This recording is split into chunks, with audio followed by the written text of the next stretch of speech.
here we are. It's April 6th, 6:22 a.m. That's early. I got to be there by 7. It's about a 30-minute drive if I wanted to account for traffic, because there's so much traffic. Anyways, I'm on my way to Skydive Milwaukee for my first skydiving course. Today's mostly ground training and just familiarizing myself with equipment and safety procedures. I'll get footage of all this as I'm going through, because it's going to be awesome. Eventually, I'm going to be able to jump out of a plane by myself and be a certified licensed skydiver.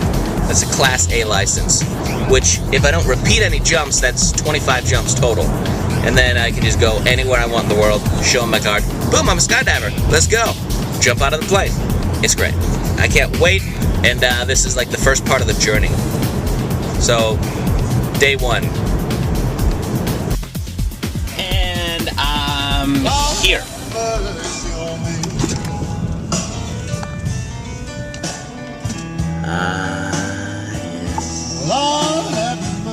After I got settled in the classroom, met my instructor, Mary, who's awesome, by the way. She's completed over 7,000 jumps, so I know I'm in good hands. Learned all the ins and outs of how a parachute works. We went out to this little wooden mock-up of an airplane. Normal skydive, you jump from 13,500 feet. What happens if there's an emergency and you have to jump from, say, 3,000 feet? This would be an emergency exit procedure using my reserve ripcord handle. I want this hand to ensure that end is out.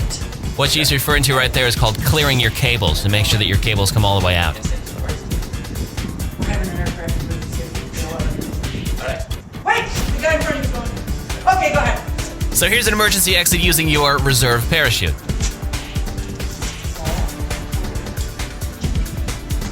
Excellent. And then we start training for my first jump. So what's going to happen, I'll have 2 instructors on either side of me holding onto my harness while I'm falling, just to have a little added stability for the first time I jump. And a good arch makes for a good happy exit during free fall. And I learned all about how to do a good arch, and we simulate everything about the jump, so it's really ingrained into my brain for when I get up in the air. Now, while I'm in free fall, my instructors will communicate with me using hand signals. Obviously, you can't talk when you're falling at 120 miles an hour. They use these to correct my body position or to tell me what I need to do while I'm falling. Maybe even when to pull my parachute. What I have to do is simple. It's when and how I do it that keeps me safe and stable throughout the skydive. We even go over emergency procedures, so in the unlikely event that my main parachute doesn't open, I know exactly how to react and when to react. And it's very important that I'm aware of my altitude in the event of any parachute malfunction, either a full or a partial malfunction. It's unlikely, but it can happen. I just need to know what to do if it does. And then we talk about how to control your parachute after you've already pulled and you're floating back down to the ground safely. Right arm makes you turn right. Parachute turns right. Left arm makes you turn left.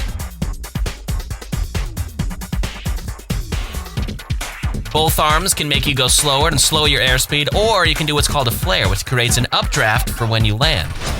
Landing's another tricky thing. Here I am practicing what's called a PLF, a parachute landing fall.